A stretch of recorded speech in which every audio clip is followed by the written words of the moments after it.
Hello and welcome to the March. Actually, no, it's July, isn't it? Welcome to the July 11th edition of Speedway Digest. And no longer Speedway Digest. Now it's just a Thursday Night Thunder podcast with AJ and M.M.K. This is episode 4, and I'm sorry I'm a little rusty tonight, but it's been several months since we've been on the air. I'm your host, Adam Jason Sinclair, and tonight we continue our 10-year journey, but also restart the year once again. We had 3 episodes a few months ago. Unfortunately, I had some issues that I had to deal with myself. Had some health-related issues that put me out of commission for a while. Plus, I had a anniversary cruise. It was great. We found that. It was fun. All very good. Did that. It wasn't the best, though, and that's kind of what put me in the hospital to begin with. So let's go into that a little bit before I start talking a little bit more about the show, shall I? Unfortunately, as I stated, we ended up having to go into the hospital for a while. We had some health issues related to undiagnosed diabetes, which caused some unfortunate issues. I lost a couple toes, lost my mobility for a long time. Just been getting it back recently, but I did have the opportunity to roll around a scooter, so that was fun, exciting, changed things up a bit, but wasn't the best experience. I wouldn't recommend it. I had two different surgeries to work on my foot. I've also had some medications that I'm currently on, and it's not really an exciting time, but I'm really getting used to it. I'm trying to work it out, and hopefully it all gets better in the end. That is the goal, isn't it? To work yourself out, to make yourself better in the future.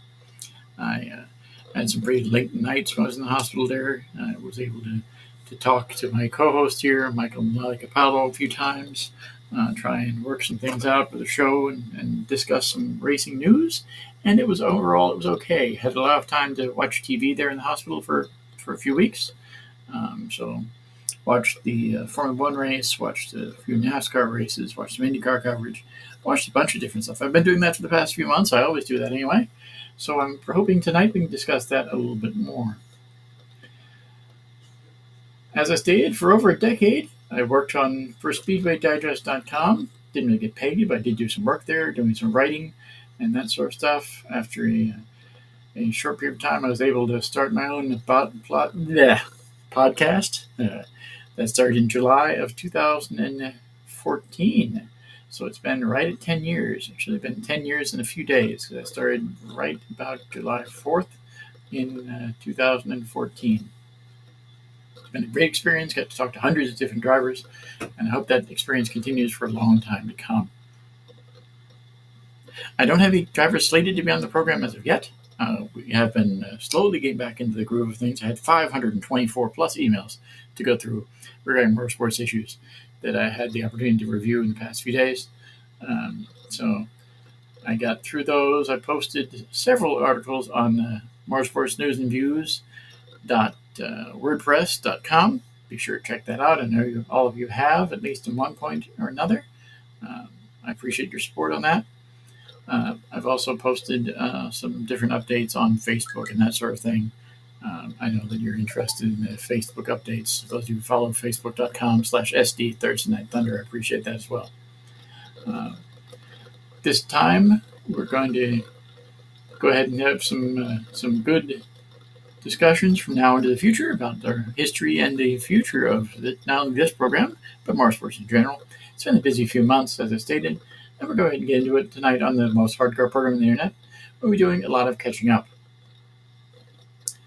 Let's go ahead and see if we're going to get Michael on the show tonight or not. Let's check here.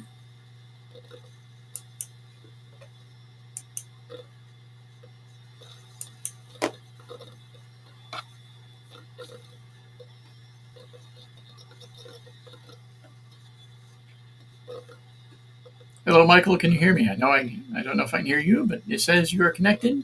So let's see.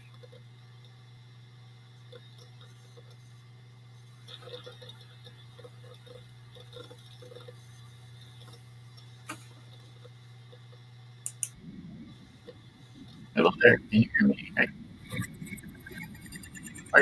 Are you there?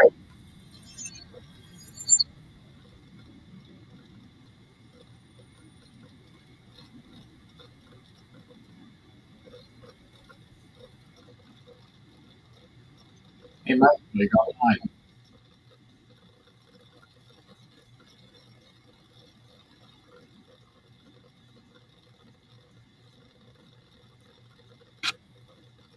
Let's see.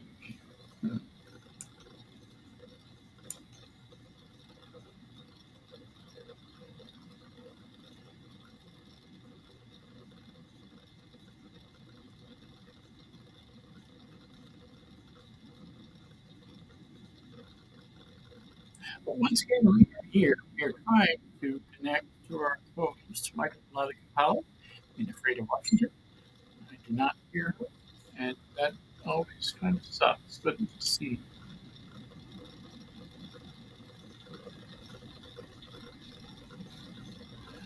Well, she's going to restart, so we'll see how it goes. See if we can get this going or not. Anyway, like I stated, I did spend some time in the hospital, unfortunately, and a lot of time to review some stuff here for the podcast as well as the online uh, motorsports thing that I've been working on, motorsports.wordpress.com. Uh, but let's go ahead and start a little bit about Formula One film. Uh, for a long time, I was able to just go ahead and turn off the background thing here. Let's say, okay. Formula One Rise, I was able to watch the Grand Prix, the Grand Prix of Miami, which was very good to watch. Unfortunately, I wasn't able to attend because that was right at the beginning of the time when I was first admitted to the hospital. Uh, but at least gave me something to do. It was gave me something to watch there on TV for that weekend. Uh, I was hoping to get down there this year, but after seeing how much the concession stand prices were, that was a little insane. Uh, that was one of the things that upset me a little bit about the fact that it was the about the race there. But it did seem like it was a good race. It was great to see Lando Norris win. I know he had some interviews here in South Florida leading up to the event, so that was kind of cool. We had some relatives here in the United States, some of them in the Sunshine State, I believe, as well. So it was kind of neat to see him win that race. Now, I am hoping to get down there at some point in the future. I'm also kind of hoping to get to Las Vegas for the Formula One race at some point in the future as well. I did receive a press release about the Las Vegas race today, in fact, that will be posted sometime in the next couple of days, probably this weekend. So might do it on Sunday, might do it on Saturday. Really depends on what day I end up getting back here and fiddling with it. But I'm hoping, as I stated, to make it down to Las Vegas at some point in the future. That would be pretty great.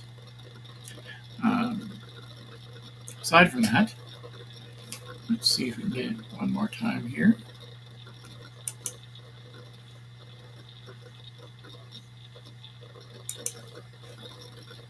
Huh. Hmm.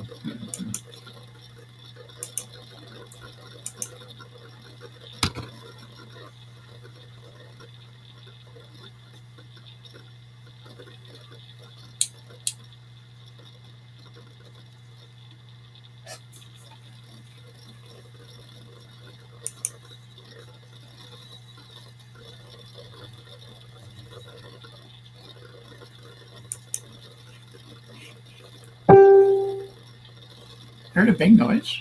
That's always a good thing. Um,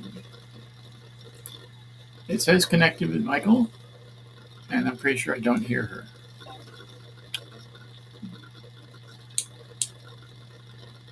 Are you there? Pretty sure you're still there. I just don't hear you. It's unfortunate. We're going to have to figure this out. We will eventually. I'm sure it'll get all worked out in the end. Um, just to figure out why it's not working right now. Kind of weird. Uh, but let's see. Anyway, as I stated, did get a chance to watch the Grand Prix of Miami there, the Formula One race. That was pretty awesome. Uh, Also watched a bunch of other racing. Let's go ahead and recap a little bit. Watched most of the Indy 500, but that was when I was out of the hospital. I was couchbound out there in the living room. That was pretty cool too. Um, didn't watch the entire event. I watched a lot of the run-up to event, though. I watched the qualifying as well as most of the practice for the Indy 500. That was pretty darn cool this year. It was great to see all the cars doing very well. Speed was good. Um, some of the drama they built in is kind of hokey. In fact, there's only 34 automobiles racing for 33 positions. That kind of made it odd. Um, the fact that Graham Rahal made it into the race in the last qualifying position as opposed to being further up in the field just shows the fact that Graham Rahal probably isn't the best driver in Indianapolis anymore, and he needs to work on that in the future. That's my takeaway anyway. It was great to see, going back to this past weekend, it was great to see Pato O'Ward, friend of the show, guy's been on the program several times, win the event there. It was pretty awesome. We'd love to talk to Pato again in the future. I have reached out to his PR people in the past. I actually have his contact information as well, and unfortunately, he hasn't reached back to me for some time. But we'll see if this keeps going. If we end up with making the show a regular part of our lives again, which is kind of my hope, really my hope. Then we'll end up getting him and other people back on the program. If you happen to be a race car driver, crew chief, pit member, track owner, maybe you're just a huge fan of the sport, contact us to get your spot on the show, and we'd love to talk to you. After all, you deserve your 15 minutes of fame, and we'd love to hear from all of you. Easiest way is to go to motorsportsnewsandviews.wordpress.com or simply go to Thursday Night Thunder Podcast.podbean.com. That'd be the best way to hear it. To get in contact with us, it's always the best way. I've got information on both of those pages on how to get in contact with me and to get your spot on the program. Of course, you can also go to facebook.com/SD Thursday Night Thunder. That's all one word, and you can get in touch with me through Facebook. That's a good way of doing it as well. For those of you who haven't listened to this program before, I'd like to welcome you. For those of you who have, I'd like to welcome you. Thank you for your support in the past. How did you like Chicago last week? Chicago was a pretty good race for NASCAR last week. It was interesting to see the fact that the Chicago Speedway, there, the road course that they have, the street course that they have out there in Chicago around the downtown area. That was pretty cool to see. It was pretty awesome to see the people go around. It was kind of interesting to see the fact that NASCAR drivers still can't drive in the rain. They could have the best rain tires in the world, which they do not, unfortunately. Goodyear tires are not the best for NASCAR. But they have the best rain tires in the world, and I think they'd still slide around. Those cars are not built for racing in the rain, and they definitely showed that this past weekend. However, it was a really good race. It looked like the sort of race you'd have to go and see at least once in your lifetime. It might be on my bucket list. It might not. I actually think the Roval at Charlotte would be higher up on my list of races to see than a street course in Chicago. However, street course racing is pretty awesome. I remember when I was younger, we used to go down to Miami to see the street course race there, the Grand Prix of Miami, around the Bicentennial Park there in the Bayside area, right where the current arena is, the arena where the Miami Heat play, right on Biscayne Bay. That was awesome to see it there. We did go down a few years ago as well for the Formula E event in Miami at the downtown historic site as well, historic course, which is sort of part of what the Formula One or what the IndyCar guys used. But this time it's Formula E racing. Talking a bit more about Formula E. Formula E will be returning to South Florida next April. I believe it's April 12th. You can probably quote me on that. I'm pretty sure that is the date. April 12th there at Homestead Miami Speedway. It'll be one of the only permanent courses that they go to. The other one being right now is the racetrack in Portland, Portland Raceway. So that's kind of cool. And we will see. Let's see.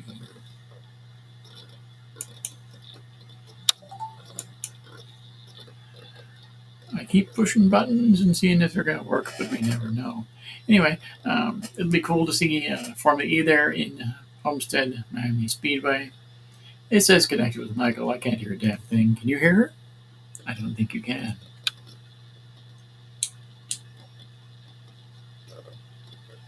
Let's see one more time, shall we?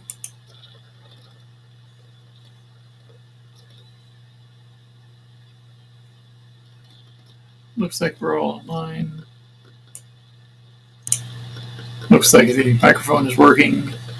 Looks like everything is all set. And however, I cannot hear Michael Manami Capello, unfortunately. It says connected, it says it's working, it says everything's online and all set, and I can't hear her. Unfortunately, it doesn't seem like she's connected because it doesn't say co-host speakers up in the corner like it used to, and it doesn't. I can't hear a word she's saying. Anyway, let's see if we can get that figured out in the future. For tonight, we'll just keep going. Anyway, so like I was saying, at one point the Formula E race there in Miami, downtown. Next year, they'll be racing at the Homestead Miami Speedway in April. I'm definitely going to head down there. That's on my list of stuff to races to head down to next year. As long as everything still keeps going the way it's going. I am healing up rather nicely. I'm walking around the house now. I've walked around the movie theater. I've walked around the Home Depot, walked around grocery stores. Next big step, and that's a huge ass step, is walking around a race course. And that will be, more than likely, won't be until January, when we head up to Daytona for the Roar Before the Rolex 24. All of you know that I am a huge fan of the Rolex 24-hour race, Rolex 24 at Daytona.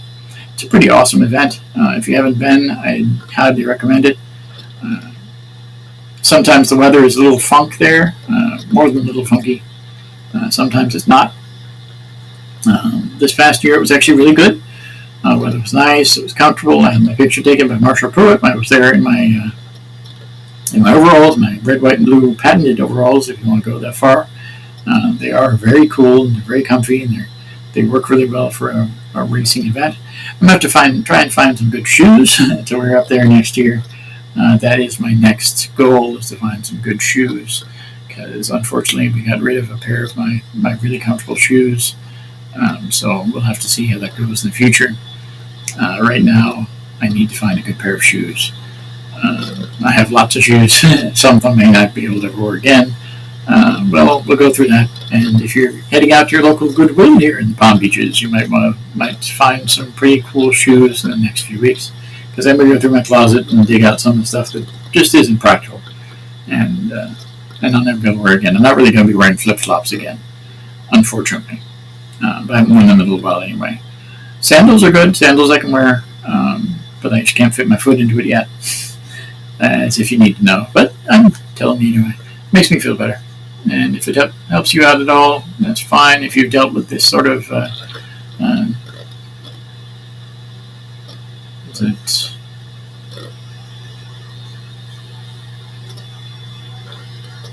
diabetic osteomyelopia, that's what it is. I think that's what they call it. It's when you have a couple toes removed and that sort of fun stuff related to diabetes in the long run, which is unfortunate, but it is common. I know some people have lost more than just a couple toes. Some people lost legs. Some people lost part of their leg. I was damn close to losing my foot. So I'm happy that I didn't. I'm very happy I didn't. And I'm very happy that I'm able to be back with you tonight and at least try and get back a little bit closer to normal. Anything that's closer to normal is better. So let's go back a little further again and talk a little bit more about the race that I went to a couple of days after this program aired the last time, after episode 3, which aired on March the 14th of this year, 2024. We headed up to Sebring on March the 16th, 2024. We head up there for the Sebring 12 Hours. The 12 Hours of Sebring is a historic event. It's a storied event taking place there since the beginning of the International Motorsports Association, and not a little bit before. It was really, really cool to go up there and see it. Unfortunately, I should have known something was wrong at that point. I just didn't feel 100% on the day I was up there. And that was sort of the beginning of the end for me, as it were. because all we were there for was a few hours. It was really warm. It was kind of uncomfortably warm for early March, mid-March, but it wasn't overly hot. I didn't feel 100%, and that's fine. You don't have to feel 100% every day, but I wish I felt a little bit better. And I should have known something was up at that point, but I didn't, because sometimes you feel weird, and I'd sort of gotten used to that, and now I still feel weird, but I feel weird in a different way. I feel weird because I've gotten effects of medication. I feel weird because I'm not used to the way I'm doing things, and I have my eyes adjusting to my current things, and everything's just weird. But weird isn't bad. Weird is just weird. Anyway, went up there to Sebring. We wandered around there for a few hours. We weren't there for very long, about maybe a grand total of 3 or 4 hours in total, plus the drive up and the drive back. So it wasn't awful, but it wasn't the best. A good field of cars. We had a pretty good spot where we were sitting. I wish we'd found a better spot to sit, basically because I needed to sit on that day. And unfortunately, in Sebring, there's not a lot of places to sit. We sat in the grandstands there for a short period of time. The ones near the motel there, the former Chateau Elan, which I believe is like the Turn 3 resort or something now, Turn 4 or something like that. But it was kind of cool. It was very neat to see that. I look forward to seeing the next IMSA race. And I said, as I stated, we won't be going to the race itself, but we'll be going to the Aurora before the Rolex 24. That is my plan for right now. I already have the hotel set up. I've got going to get tickets soon. I might even be going to a Nitrocross event, which I'm going to talk a little bit more about because I got information about them. Nitrocross will be in the Miami Marine Stadium, which is kind of cool. I don't know how they're going to set that up. But they'll be there at the Miami Marine Stadium the weekend before the Rolex 24, the 11th and 12th of January. I'm kind of looking forward to that. I think that'll be an awesome event to go down to, and I think that January will just be a hectic month, as it normally is, for racing here in Florida. January, February, March, April are all big here in Florida for racing. So it'll be cool to see that. January, as of right now, I'm planning on going down to 3 races, planning on going to the Nitrocross event. The following weekend, go up to Daytona, and then in April, go down to the Formula E race. I did put out an article about Formula E racing on motorsports news and views.wordpress.com recently. That was a little bit of a sponsorship thing about backpacks that are themed to Formula E. I think that was a really cool thing. The backpacks look cool. And it's good to see Formula E trying to expand a little bit more out of their niche box. I think that's kind of why they're going to the Homestead Miami Speedway. I also think that had something to do with the fact that that Red Bull was there at Homestead Miami Speedway during this year's Grand Prix of Miami, the Formula 1 race there. So that's pretty cool. I think that the future is bright for Homestead Miami Speedway, at least for right now, because things can always change. And if you've gone down to Homestead, especially if you've gone there since the beginning of time, when Homestead first opened, since the first year, you'll know that the neighborhood is getting closer. The farmland around the area is getting a lot smaller, and you have to basically drive through subdivisions in order to get to the track. And as everyone knows, the closer a subdivision gets to a racetrack, the shorter the time the racetrack has to live. Unfortunately, that's even true for larger tracks. But if you've ever been to Charlotte, there's a lot of commercial stuff around there. If you've ever been to Daytona, the commercial area is right there. So commercial is different than residential, of course. But we'll see how it goes in the future. I'm kind of hopeful that Homestead does well. I know that it's a great facility, but they have some issues. One of the main issues is the fact that when they redid the track, they added the banking and that sort of stuff from the original flat track design. The grandstands didn't match up as well, and that's still an issue there today. So if you head down there, you can tell, if you look around, you can tell that the grandstands were not set up originally for that style of race, that style of racetrack. But it's still really cool what they've done. They've never added as many race seats as they stated they were going to when the track first opened. They haven't completed the grand plan of the racetrack from what they had when they first opened. So when they first opened, they were going to have an NHRA sanctioned drag strip there. And as of right now, they do drag racing on the front straight, which is kind of neat. But it's not It's not an HRA type event. It's a weekend dragster type guys, which are cool. Those are the kind of guys who keep the sport going. That's fabulous. But it's not an HRA track. It's not a good strip there. It just lets you go out with your car down the pit road in a drag situation, which is awesome, and I'm happy they have that. Let's see. What else is going on in the world? Let's talk a little bit more about NHRA now, since we've got the swing there about the non-existent track at Homestead. I looked into the fact that they had the Pro Winter Warm-Up this year in Bradenton, which is pretty cool. That's not very far from here. It's a few hours away, of course, which is a lot worse than when they had it at Palm Beach International Raceway. Palm Beach International Raceway is less than an hour away. With traffic, it's probably maybe 30 minutes if there's no traffic, maybe a little bit less from here.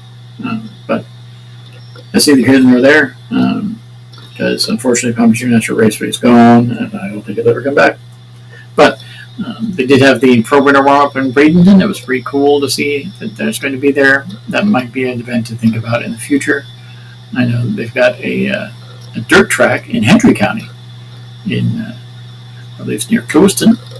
That's pretty awesome as well. Haven't headed out there yet. Thinking about that in the future as well. There's all sorts of things you've got to think about in the future. And the future is something you need to think about often, especially when you've had a traumatic incident that changes your perspective and puts you in the hospital for a few weeks. You need to think about the future. You need to think about what's going on.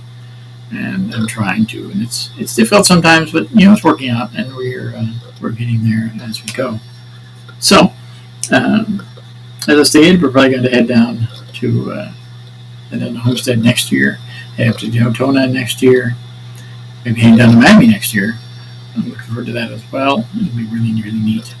NHRA talk. Of course, you have to mention John Force. John Force was just released from the hospital in Richmond, heading to a rehabilitation facility close to his house in California. I know they've released a press release about that. I'll probably put out a little bit more about that onto the page, onto the facebook.com/SD Thursday Night Thunder in the coming days, just to share that information in case you haven't seen it. But if you're a race fan, you probably have. Go to John Force Racing on their Facebook page. That's the easiest place to get the information. They've had pictures of John Force. He looks good now.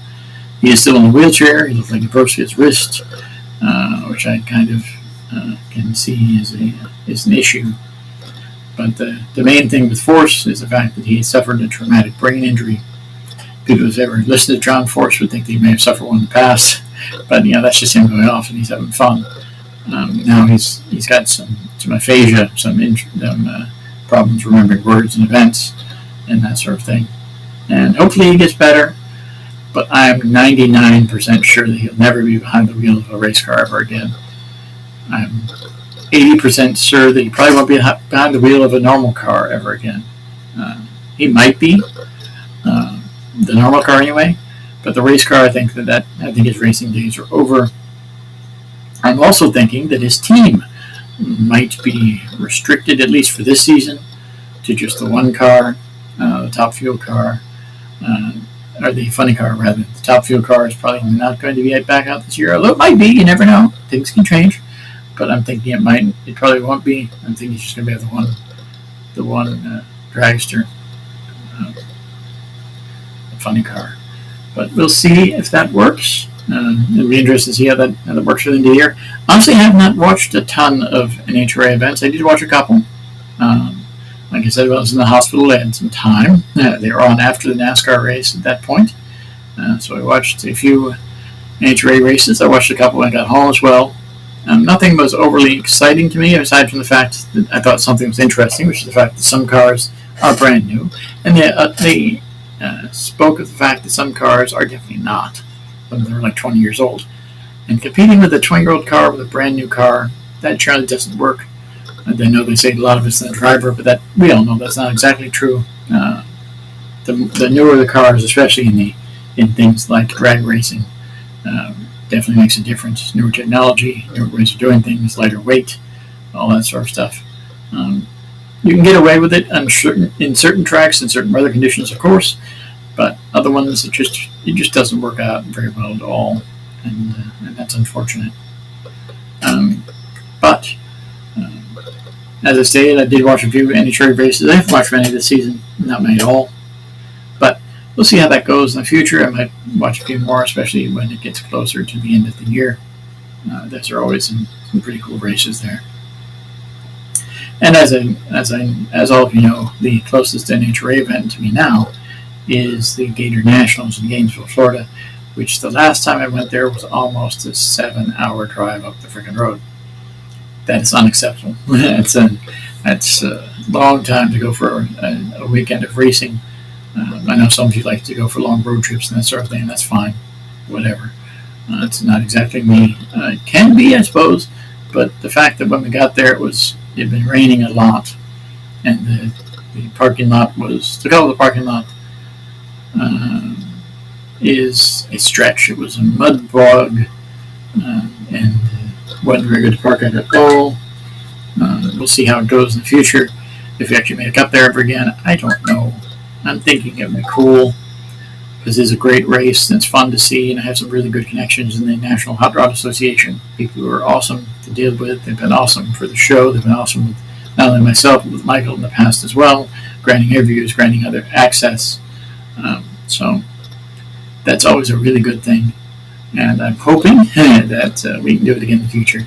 But like I said, it's a long drive up the road, especially for a facility where the parking lot was that awful when I was there the last time. I do have a slightly better vehicle to do that in now. Slightly being the operative word, because it's not a four-wheel drive vehicle. It's still two-wheel drive, although it's a truck. It rides a little bit higher off the ground than my Scion did. Not an awful lot. And I don't know if the weight from the battery would change anything traction-wise. It might make it easier, but I don't know.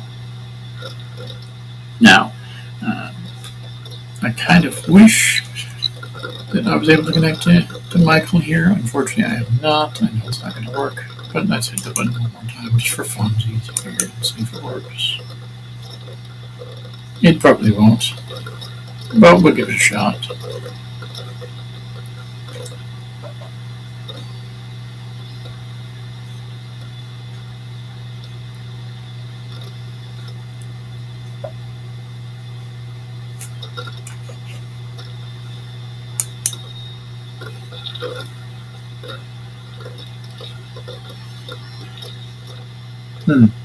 Anyway, hopefully I gave you an update as to what we've been doing, what we've been listening to, what we've been seeing. We watched a couple of Formula E races. They're really awesome to watch. If you haven't seen one, you definitely should. They're really cool looking cars. They drive a lot quicker than they used to. The sound's a lot better than it used to be. And the competitiveness is a lot better than it once was. We're going to go ahead and have a full more stuff covering the Formula E series at Motorsports News and Views. It's motorsportsnewsandviews.wordpress.com. Be sure to check that out. We're going to be covering that a little bit more in the future. As I stated, we haven't had as much coverage lately, simply because I haven't been covering anything lately. And I did have a Formula E story up there recently. We have also had some other interviews that we're working on. Some people have reached out to me. Thank you for reaching out to me. So we're going to go ahead and be doing some of that in the future as well. I'm hoping to have some new people come on the show to talk to us about their history of motorsports. I can't really give any names at this point, but we are working on it like crazy, trying to get more people on the show. I'm hoping next week is going to be a great show. This week's been okay, and it's just hard to get back in the swing of things. But if you don't do it now, you're never going to do it again. And I had to try and make it, and hopefully you enjoyed listening to a little bit of my rambling on about the world of motorsports. We're going to go ahead and wrap her up now, as I don't really have much else to discuss. Actually, I do a little bit the Bubba Wallace incident against Alex Bowman in Chicago. I don't think that was as bad as some of the people have said. I don't think it's worth a $50,000 fine. I do understand why they're doing it. NASCAR wants to try and control that sort of stuff now.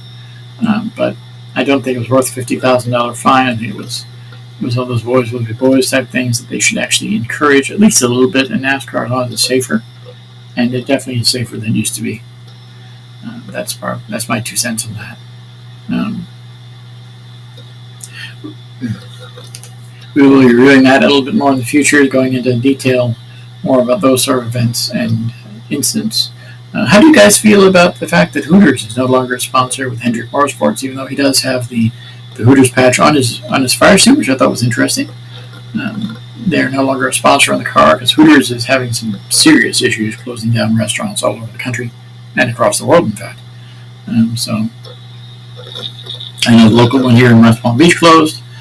I know there's ones all over the rest of the country that closed, and other ones in the world. I believe even some historic ones here in the state of Florida have closed, which is unfortunate. Never how you feel. Hooters it is what it is. The chicken's okay. The grouper that they had, the fish sandwiches was excellent when I had it there. The people are always nice. Some of them are more show than anything else, and that's fine. That's the nature of the business. But if they have everything right, then it's good. And sometimes they had everything right, and sometimes it was just I think that's the problem with Hooters. That's the problem with all those sort of themed restaurants.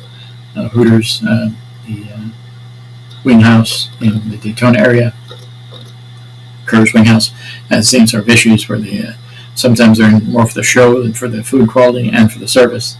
So the last time I went to Wing House, it was just awful, awful, awful service.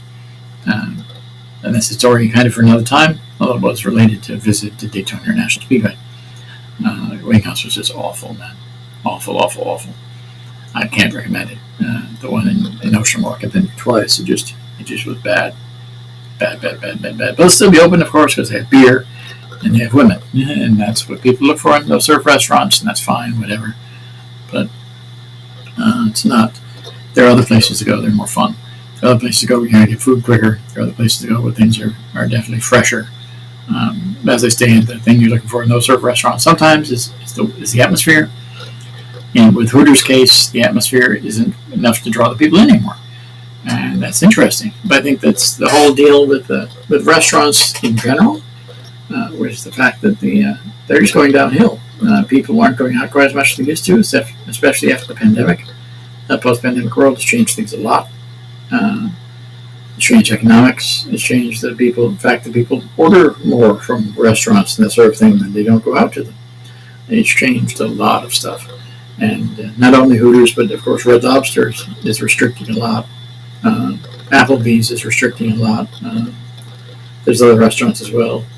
I'm pretty sure the International House of Pancakes has lost some business. Sort of that adult fast food niche, if you will, is going downhill like crazy. And even the fast food niche, which is the people like McDonald's and other burger and fry restaurants, they're losing market share as well. As their prices increase, their market share decreases. So the whole world is changing, and we just have to adapt to it, or we get left behind. And we don't want to be left behind, do we? That's not a good thing. So the future of motorsports is interesting as well. Getting back to Chicago again with NASCAR, they did roll out an electric race car out there. Not sure what the timeline is for that. I think it's probably a shorter timeline than what people are thinking, because the internal combustion engine, at least in the racing format, its days are numbered, no matter what some of these people say. We've talked to racers about it in the past. Some of them say that it's not numbered. I'm pretty sure it is. Some of them are retreating to stuff like the Trans Am series, which I'd love to go to another Trans Am race as well. We haven't been to one of those in years. I know they have them at Sebring. That'd be cool to see that. I think that's in February. I will look that up shortly, and I'll let you know if that's going to be on my schedule next year. It might be. And I'm sure we'll probably head out to Sebring again next year as well, although you never know for the 12-hour race. But I think the Trans Am would be interesting to see again. Trans Am is cool because of the Speed Tour thing, because of the fact that they've got all the different classes and all the different events connected to Trans Am races now, Trans Am race weekends. But people go to Trans Am for the power and everything, the V8 engines, the horsepower, the little bit harder to drive, I suppose, than some of the modern cars, even than some of the Cup cars. And so it changes. Excuse me. It changes the whole dynamic of motorsports, the whole dynamic of the way people race, the whole dynamic of the way people treat those cars and treat the drivers of those cars. And the drivers of those cars are mostly old school guys, some of them really old guys. They're people who've left other forms of motorsport, whether it's NASCAR or IndyCar or other things. They're people who've looked into other motorsports in the past and said, hey, this isn't for me anymore. And some of them are just new people who are great in that style of racing, in sports car style of racing, but they want to have a little bit more power behind them than even some of the IMSA cars. And that's awesome, and we like seeing that. I think the greatest driver in that series, arguably, is Rafa Matos, as a former IndyCar driver. One of the other greats in Trans Am is, of course, Adam Andretti, and he's of the famed Andretti clan, brother of John. So that's kind of cool too. There's all sorts of people out there who are involved in racing, who are changing the way that they're racing just because of the future. Whether they're running away from the future itself, running away from the fact that the technology is changing so fast and they're not ready for that change. You can make that sort of argument for Marco Andretti, I suppose, who's changed from IndyCar full-time to other series, including the truck series, which now has the spec motor and spec paneling and that sort of stuff.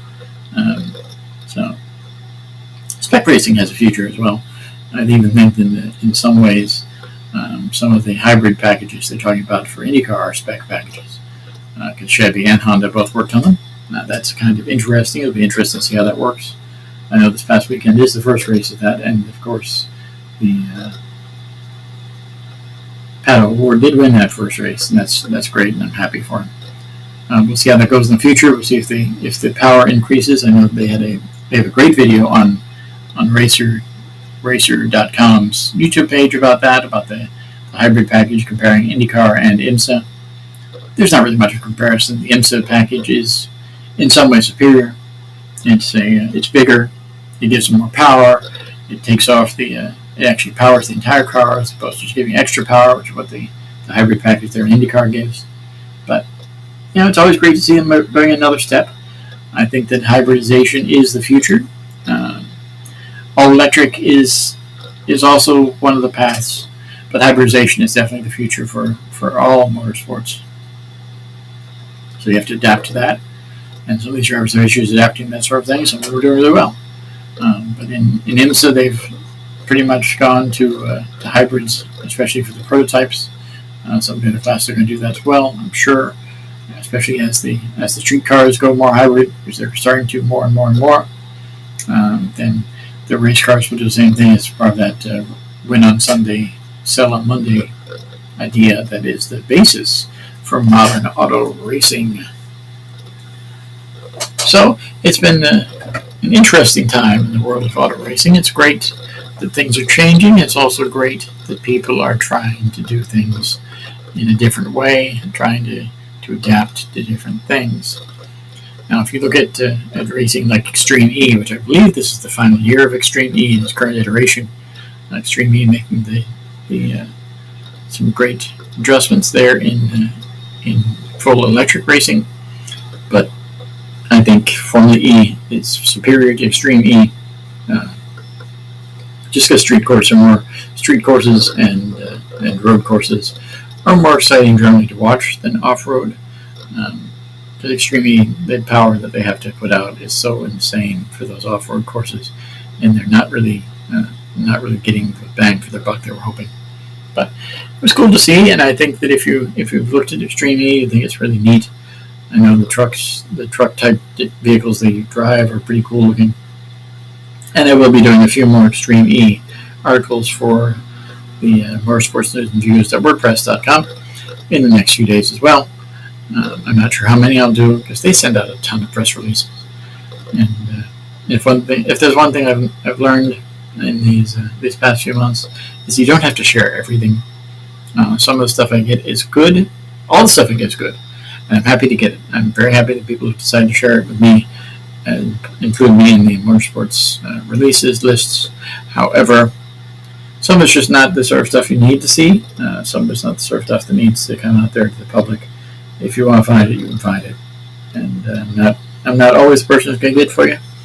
I want to be one of the leaders in that, and I've tried really hard to try and be one of the leaders in that. And sometimes it just gets too difficult to do that. I want to try and do some self-editing in the future, which I've done. Hence turning the 540 emails basically into 10 articles. But I'm trying to share more stuff that I think is interesting, because I know if I think it's interesting, you guys will find it interesting as well. There's some sponsor news that's really cool to share, and I'm going to be doing that as well. There's a lot of motorcycle news that's cool to share sometimes that people don't really, it doesn't seem to get out there as much as it should. And I think the two-wheel world of motorsports is just as cool, if not cooler, than the four-wheel world in most cases. What I'm hoping for, and what I will do next season, is get out to at least one flat track event for motorcycles. Probably the one in Daytona. I'm going to reach out. I got a connection here that's been sending me information over years. I need to get out to the flat track event there in Daytona. It's not only a want, it's a need. We need to do that. And that'll be pretty awesome. It'll be fun to do that, because I haven't done that before. The only race I've seen in motorcycle, well, we've seen two. Let's put it that way. Recent years, we've seen two. We went down to the motorcycle event, the Superbike event there at Homestead, the Homestead Miami Speedway. And that was interesting. It was interesting. I'll leave it at that. And I believe that was an event I covered for the West Palm Beach Motorsports Examiner when I was writing for Examiner.com. Those of you remember those days. And the other one, of course, was the Nitro, the Supercross event there, the Monster Energy Supercross event in Orlando, and that was fabulous. The fact that we could get so close, the fact the weather was okay. It was cold. It was darn cold, but it was okay to see, especially during the day. As it got a little darker at night, it wasn't as much fun. But the day stuff there was awesome. Some of the jumps were cool. The fact they're that close that they in Orlando was very, very awesome. I'm sad that they decided not to return to Orlando. That was just like a pandemic off year type thing. But it was really cool to see out there, and I'd love to go back to another one. I don't think I'm going to go back to the one in Homestead or one in Daytona, but we might. Just because I don't like the way that the Daytona track is set up. It's set up great for television, but I don't think it's the best track for spectators. So, not the Supercross track anyway. So, it's always cool to see that though. Wherever you can go see racing, I'd advise it. Support your local track. Support your local big track. Support the commercial tracks too. Everybody needs support. Another event that I saw that was interesting while I was laid up here at the house was a figure 8 event from Indianapolis. Now that was a late model sportsman event with a bunch of cars with like sponsors, and some of them had fancy bodywork and sort of thing. But basically, it was a late model sportsman event. It was cool to see those guys go around the track, a figure 8 track. Some just sort of barreled through it like crazy. Others of them went really slow and actually stopped for the cross traffic, which I don't think is the way you're supposed to do it. But everybody had their own way of doing it, and they were able, every time the caution came out, they added another car when it was eliminated. So they always had about the same amount of cars on the track at all times. It was a really neat event, and the fact that the guy who won was supported by a man who had won the land speed record in the past, that was really darn awesome. And like I said, if you look at YouTube, that's my favorite source for information nowadays, for videos and that sort of thing. You find motorsports events out the wazoo there on YouTube now. A lot of them are live on weekends. There's not only the stuff like the figure 8 events, but there's also a lot of dirt racing events. I watched the race from Flow Racing on there, almost the entire thing until the very end. But the last heat was one of the pay-per-view type things, but all the other stuff was online live, and that was awesome to see. I've seen, like I said, the Super Tour things are on there. The Trans Am races are on there. There's SCCA events on there that are really, really cool to watch. So if you're looking for a good source for motorsports news, on YouTube. Just look for it. You can look for all sorts of racing. I found anything and everything there. I've even found a lot of stuff about motorcycles, news, and events. I can mention this View from the Cheap Seats, which has their own YouTube channel. It's View from the Cheap Seats, spelled the way it sounds. Kyle and his wife Mary, daughter Jessica, they have a lot of videos out there about racing, about motorsports. We've actually had Kyle on the program before here. I might have him back on again sometime next year. But they review events in Daytona and the Daytona area, including bike week events. So that's kind of cool. If you're interested in that sort of thing, be sure to check out View from the Cheap Seats. Not only do they have motorsports events, but they also have theme park news and that sort of thing. And that's really one of my main interests as well. I can't wait till we get back to a theme park again. I really can't. And hopefully we get to go back there. Probably won't be until early next year, which really freaking sucks. But I'm hoping. For those of you who are long-time listeners to this show, you know that I was going on a cruise in March. The cruise was okay. I would not wholeheartedly recommend Royal Caribbean Cruise Lines because just the events, the activities that they had on the ship were not what I was looking for. However, the ship itself was clean. The ship itself was beautiful. The food was pretty good, although I wasn't able to partake in as much as I wanted to, simply because I wasn't feeling well. And I know, boo-hoo me, whatever. But, my wife enjoyed it, and I just wasn't able to get as much as I could. And I didn't have very much stuff at the steakhouse there, and, But the food itself was really good. The hibachi that we went to was excellent. I mean, that was one of the best hibachi restaurants I've ever been to, was the one there on the Royal Caribbean Symphony of the Seas. And the ship was beautiful. Unfortunately, I didn't get to see as much of it as I'd hoped either, just because I wasn't feeling 100% on the vessel. We didn't get a chance to go in the solarium up forward. So we saw the aft deck. We saw a lot of the aft deck. We saw the boardwalk. We saw all the shows. All the shows were perfect. If you're just interested in seeing shows, I can't recommend enough Royal Caribbean Cruise Lines. However, if you're interested in activities during the day, I don't think they were quite as good as other cruise lines. And I would get into that a little bit more on my For Warplum's Fantastic Finds page, which is the one I will be talking about momentarily. As I review other things there. I haven't posted a full review of that.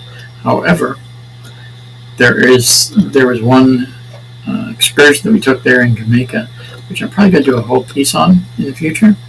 I even post it up soon. If I think about it this weekend, that'd be pretty awesome. So be sure to check that out. That's for Warplum's Fantastic Finds.wordpress.com. I'll go ahead and post a review of the cruise a little bit on this weekend. Because we did do a fabulous excursion. It's from Pablito's Bike Tours of Falmouth, Jamaica. They were one of the best tours I've ever been on in my life. I wasn't able to pedal as much as I probably should have on that tour, because it's sort of a bicycle built for 4, built for 6. It's kind of one's actually bigger than that, and you just pedal around it's pretty neat. If you've seen those the jitney style bikes, that's one of those. They have them at some zoos. I know they have it at Zoo Miami. That's one of those safari cycles. That was really, really neat. And the food tour was amazing. Unfortunately, I wasn't able to eat everything I wanted to there either. But if you're interested in fine Jamaican cuisine, and there's some really great stuff there. They have all sorts of fresh fruits, fresh vegetables, the pasties, those little beef and cheese stuffed pastry things, and the meat pie type stuff, and then of course the jerk chicken, and that is just wow. And I didn't have much of it, but it was wow. It was really, really good. And so I highly recommend that. And I'll go ahead and post that information this weekend. Again, that's that for Warplum's Fantastic Finds.wordpress.com. And I'll also be posting more articles there, of course, at motorsportsnewsandviews.wordpress.com. As well as the show. The show will be posted both at Motorsports News and Views at WordPress.com. There's a little section on there that posts the shows for me. I'll also be posting it, of course, to the website for this show, which is Thursday Night Thunder Podcast.podbean.com. I'd like to thank you very much for listening again. Welcome all of you to come back on the program if you're interested. Give me a shout there by heading to any of the websites I have posted, I've recommended tonight, and you'll be able to find my contact information there. Be sure to check out past episodes of Thursday Night Thunder, as well as other shows on the Speedway Digest Radio Network at blogtalkradio.com/Speedway Digest Radio. You can also check out shows on this show on Facebook by visiting facebook.com/SD Thursday Night Thunder. And you can listen to previous episodes of this show at Thursday Night Thunder Podcast.podbean.com. Let's hope that we're able to get our co-host back on the program soon. I know she's been in here listening to the show most of the night, and let's hope we can get her back on here next time. Let's hope again. Anyway, we're going to give it a shot. We're going to keep trying. Again, if you're interested in reading more information about Motorsports News and Views, go to motorsportsnewsandviews.wordpress.com. I'm putting a lot of time and effort into that site, and hopefully you all appreciate the work I'm doing. I'm trying my best to keep it updated. It's not as frequent as it used to be because, to be honest, my life has changed so much in the past few months. It's hard to maintain that. But I'm doing my best, and it's a weekend project, but not every weekend. It's not an everyday thing like it used to be because I'm just not able to do it anymore every day because I'm working more. I've got an afternoon job. It's going to be transferring into a morning job. The mornings are just dead for me anyway. I'm not motivated to get up before noon anymore, and that's unfortunate too. But things change, and I know I'm going to be doing more work online starting next week, probably maybe in the following week in the mornings. So I just didn't have enough time to go online as I used to. So I'm trying my best here, and you guys appreciate it. I know I appreciate your support. Be sure to tune in next week here at the same time here. I'll go ahead and post the link. The link you can find this show easiest, of course, is Thursday Night Thunder Podcast.podbean.com. The show will be posted on that website this weekend. Any of you who are listening live, I appreciate it. I know I've had a couple of listeners tonight. It looks like I've had at least 4 or 5 different people listening in live. Any of you who are interested in coming on the program yourself and talking in the future, let me know. I'd love to hear from you. Any of you guys who are interested in possibly contributing motorsports news, you can visit me at motorsportsnewsandviews.wordpress.com. Reach out to me there. I'm always looking for a few more contributors to that page because I do have that option now, and that would be awesome to have somebody else helping me out on there.